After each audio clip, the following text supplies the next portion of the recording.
महाभारत काल की यह कथा अत्यंत पवित्र और गूढ़ है। भीष्म पितामह केवल कौरव पांडव युद्ध के ही नहीं बल्कि धर्म, नीति और पितृभक्ति के महान आदर्श माने जाते हैं। भीष्म का वरदान। भीष्म पितामह को उनके पिता राजा शांतनु से यह वरदान प्राप्त हुआ था कि वे अपनी इच्छा से ही मृत्यु को प्राप्त कर सकते हैं। जब महाभारत का युद्ध हुआ तब अर्जुन के बाणों की सैया पर भीष्म पितामह गिर पड़े। उनका शरीर बाणों से छलनी था किंतु उनके प्राण नहीं निकले। उन्होंने सूर्य के उत्तरायण होने तक अपने प्राण रोकने का निश्चय किया। युधिष्ठिर ने प्रश्न किया। युद्ध के बाद युधिष्ठिर अत्यंत दुखी थे। वे यह सोचते रहते कि धर्म क्या है, कर्म क्या है और मनुष्य को कैसे जीवन जीना चाहिए। जब उन्होंने देखा कि भीष्म पितामह अभी भी जीवित हैं तो वे अपने भाइयों और श्री कृष्ण के साथ भीष्म जी के साथ पहुँचे। युधिष्ठिर ने प्रश्न किया, पितामह, आपने जीवन भर धर्म का पालन किया, आप ही हमें बताइए पितरों का क्या महत्व है और मनुष्य को अपने पूर्वजों के लिए क्या करना चाहिए। भीष्म ने उत्तर दिया, वत्स, पितरों का ऋण चुकाना मनुष्य का परम कर्तव्य है। जन्म, पालन पोषण और संस्कार सब पितरों के कारण ही संभव है। जब कोई मनुष्य पितरों के नाम से अन्न, जल और तर्पण करता है तो पितर संतुष्ट होकर आशीर्वाद देते हैं। श्राद्ध करने के लिए पितर कहते हैं, श्राद्ध करने से पितर ये कहते हैं, वत्स, तुमने हमें तृप्त किया, हम भी तुम्हें तृप्त करेंगे। उनके आशीर्वाद से संतान की वृद्धि होती है, धन संपत्ति आती है और जीवन के कष्ट दूर होते हैं। भीष्म ने आगे समझाया, जैसे देवताओं को यज्ञ से प्रसन्न किया जाता है वैसे ही पितरों को श्राद्ध से प्रसन्न किया जाता है। पितर ही वास्तविक देवता हैं क्योंकि वे हमारे कुल की नींव हैं। यदि पितर प्रसन्न नहीं हुए तो देवता भी प्रसन्न नहीं होते। भीष्म का अंतिम उपदेश। भीष्म जी ने कहा कि पितृपक्ष के दिन विशेष रूप से महत्वपूर्ण है। इस समय पितर पृथ्वी पर आकर अपने वंशजों से तर्पण की प्रतीक्षा करते हैं। जो श्राद्ध करता है उसके घर पितर अदृश्य रूप से उपस्थित होकर आशीर्वाद देते हैं।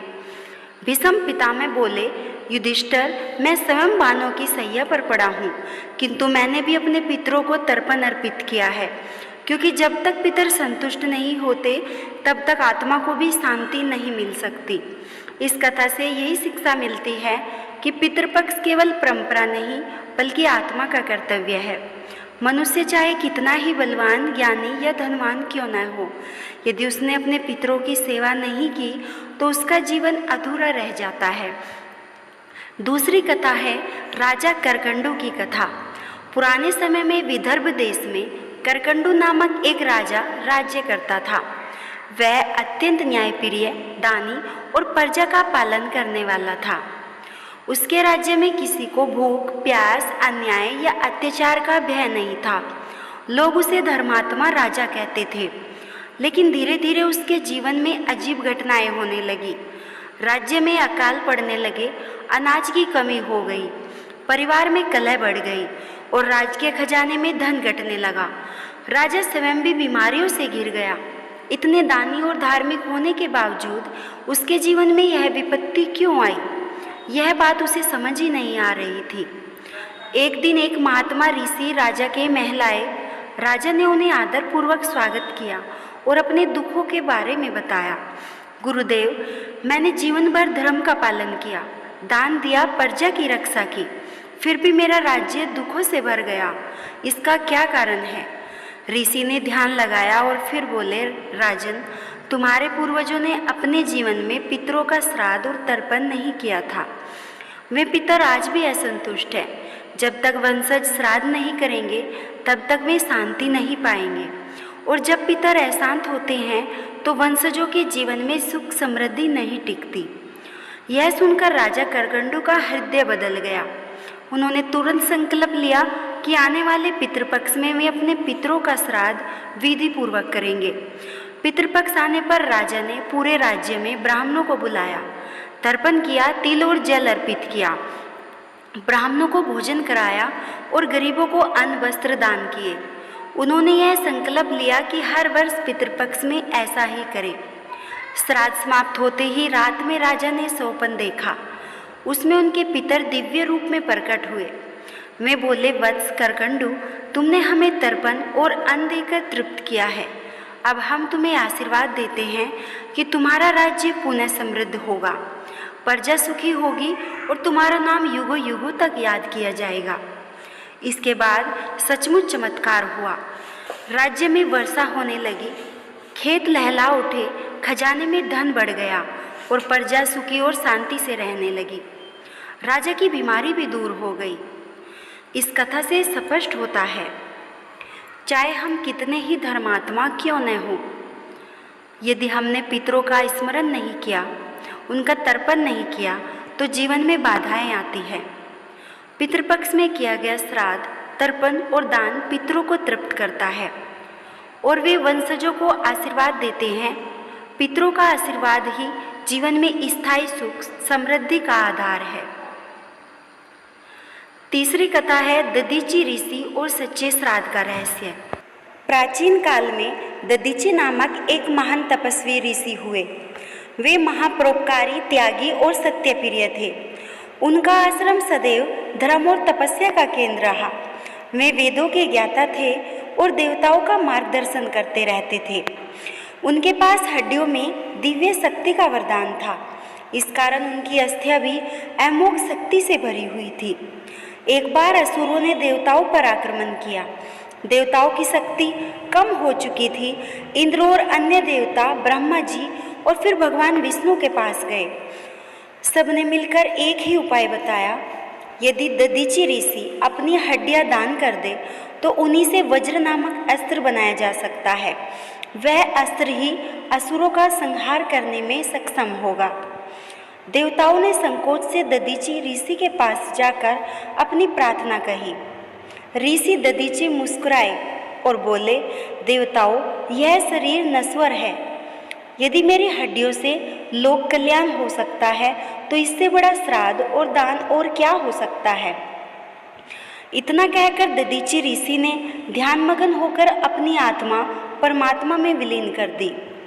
उनका शरीर त्यागते ही देवताओं ने उनकी हड्डियों से वज्र बनाया और असुरों का संहार किया।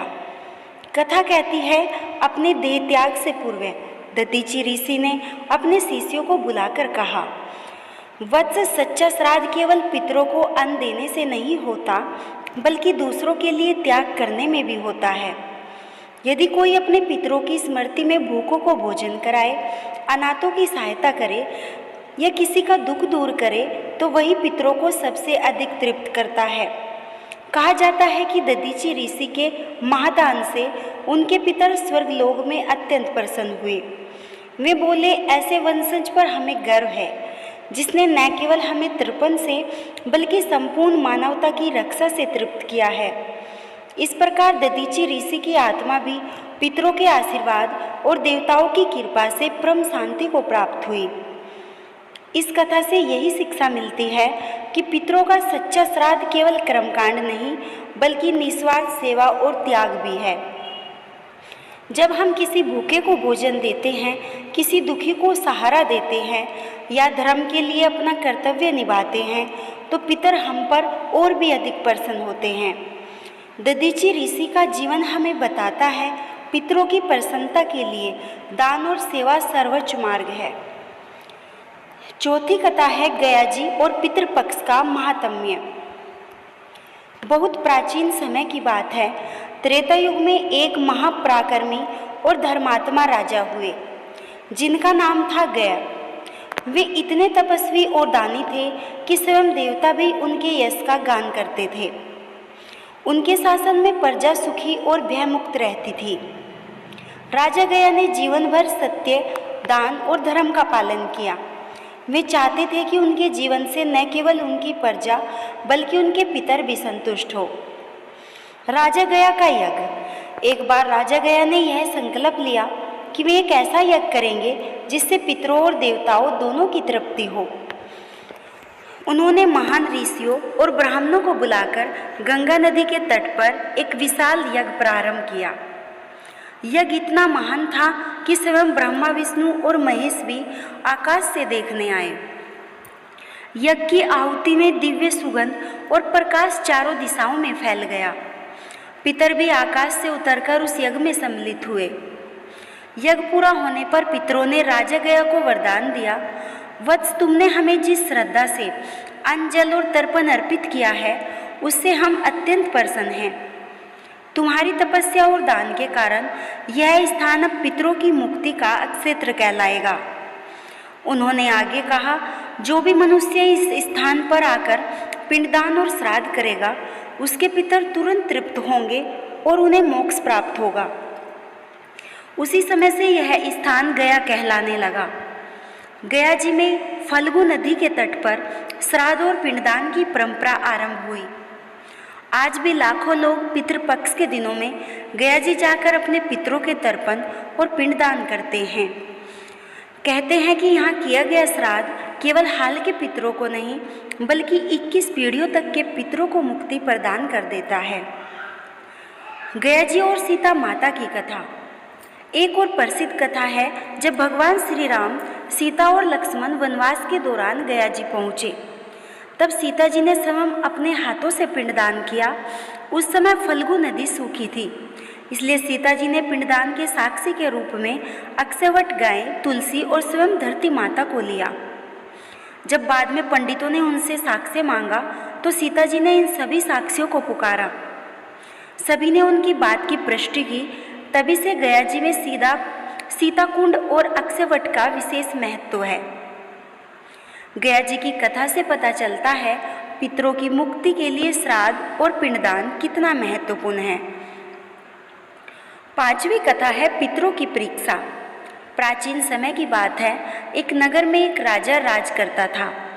वह धर्मात्मा और दानी तो था, परंतु धीरे धीरे उसमें अहंकार घर करने लगा। राजा को लगा कि उसका यश और उसकी भक्ति ही उसे महान बना रही है। एक बार पितृपक्ष आए। नगर के सभी लोग अपने अपने घरों में अपने अपने पितरों का श्राद्ध और तर्पण करने लगे, लेकिन राजा ने यह सोचकर श्राद्ध करने से इनकार कर दिया, मैं स्वयं इतना दान करता हूँ, हर दिन गरीबों को भोजन कराता हूँ, तो मेरे पितर अपने आप ही संतुष्ट हो रहे होंगे, तो इसके लिए मुझे अलग से श्राद्ध करने की क्या आवश्यकता है, मैं अलग से श्राद्ध नहीं करूँगा। श्राद्ध न करने के उसी दिन दोपहर को राजा के दरबार में एक वृद्ध ब्राह्मण आ पहुँचा। उसके हाथ में कमंडल था और शरीर दुर्बल लग रहा था। वह राजा से बोला, राजन, मैं कई दिनों से भूखा हूँ, यदि तुम अपने पितरों के नाम से मुझे भोजन करा दो, मैं तुम्हारा उपकार मानूंगा। राजा ने गर्व से उत्तर दिया, मैं रोज हजारों लोगों को भोजन कराता हूँ, मुझे विशेष रूप से पितरों के नाम से भोजन कराने की आवश्यकता नहीं है, तुम चाहो तो सामान्य भोजन कर लो। तभी वह ब्राह्मण अचानक दिव्य रूप में बदल गया। उसके शरीर से प्रकाश निकलने लगा। उसने कहा, मूर्ख राजा, मैं तुम्हारा पितर हूँ। तुम समझते हो तुम्हारे दान से हम तृप्त हो जाते हैं? नहीं, पितृपक्ष में हमारे लिए विधिपूर्वक किया गया तर्पण और श्राद्ध हमें संतुष्ट करता है। तुमने हमें यह अधिकार ही नहीं दिया, इसलिए हम अशांत हैं। जब तक पितर अशांत रहेंगे तब तक तुम्हारा राज्य भी सुखी नहीं रह सकता। इतना कहकर वह पितर अंतर्ध्यान हो गए। यह देखकर राजा की आंखें खुल गई। उसे अपने अहंकार पर लज्जा आई। उसने तुरंत अगले दिन ब्राह्मणों को बुलाया, पितरों के लिए विधिपूर्वक श्राद्ध, तर्पण और अन्नदान किया। रात में राजा ने स्वप्न में अपने पितरों को देखा। वे प्रसन्न होकर बोले, वत्स, आज तुमने हमें तृप्त किया। अब हम तुम्हें और तुम्हारे वंश को आशीर्वाद देते हैं कि तुम्हारे घर परिवार और राज्य में कभी सुख शांति की कमी न हो। इस कथा से हमें शिक्षा मिलती है, अहंकार से किया गया दान अधूरा है।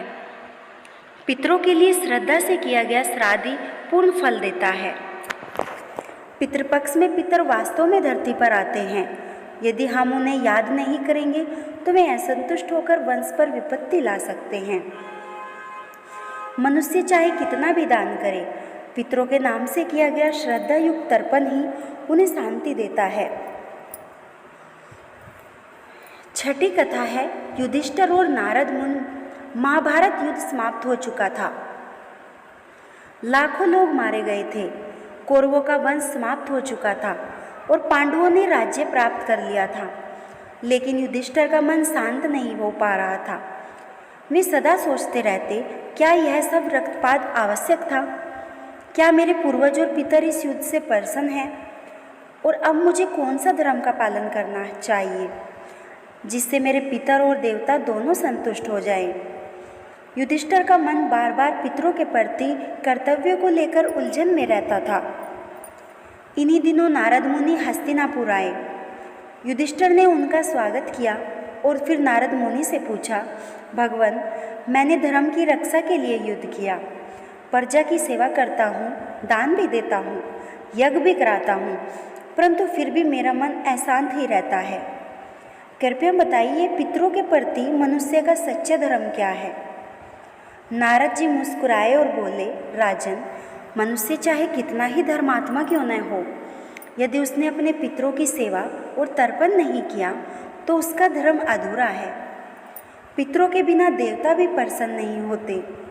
उन्होंने आगे समझाया, पितरों को जल अर्पण करने से उन्हें तृप्ति मिलती है। तिल से तर्पण करने पर वे आशीर्वाद देते हैं। अन्न और श्राद्ध से वे प्रसन्न होकर वंशजों की रक्षा करते हैं। तब नारद मुनि ने युधिष्ठिर से कहा, जो मनुष्य पितृपक्ष में श्रद्धा और भक्ति से अपने पूर्वजों को तर्पण करता है, उसके पितर प्रसन्न होकर आशीर्वाद देते हैं। आयु, स्वास्थ्य, संतान और धन संपत्ति सब कुछ बढ़ता है, किंतु जो मनुष्य पितरों की उपेक्षा करता है उसके जीवन में सुख समृद्धि नहीं टिकती। नारद मुनि के उपदेश के बाद युधिष्ठिर ने तुरंत पितृपक्ष आने पर अपने भाइयों के साथ गंगा तट पर जाकर विधिपूर्वक श्राद्ध किया। उन्होंने ब्राह्मणों और निर्धनों को भोजन कराया, जल तर्पण दिया, अपने पितरों का स्मरण किया। श्राद्ध समाप्त होते ही आकाशवाणी हुई, युधिष्ठिर, तुम्हारे पितर प्रसन्न हैं।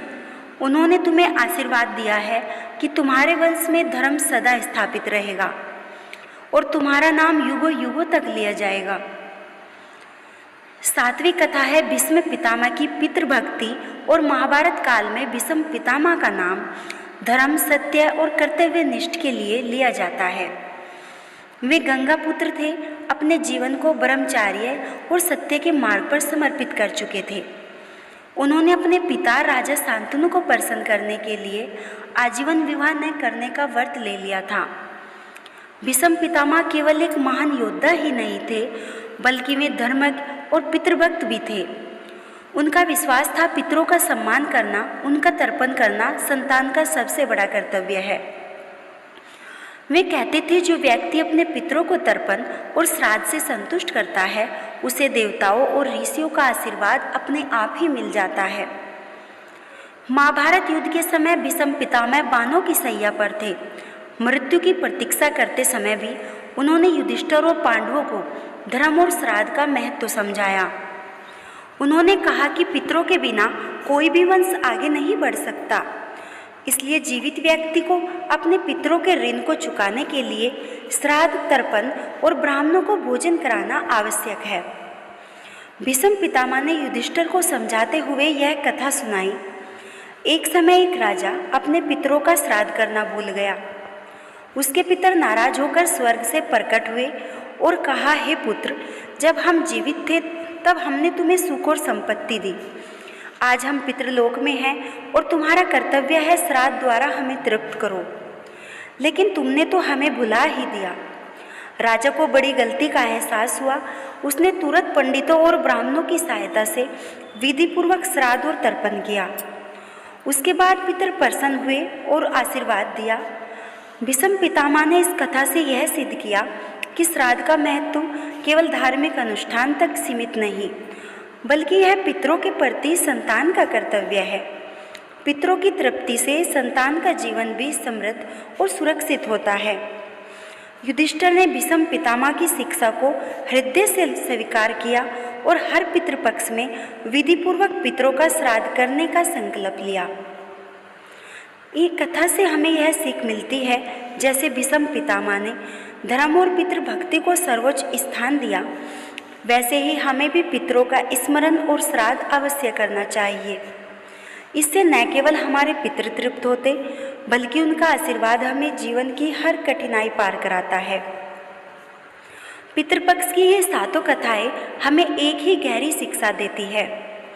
मनुष्य का जन्म केवल खुद के लिए नहीं होता, बल्कि अपने पूर्वजों के ऋण को चुकाने के लिए भी होता है।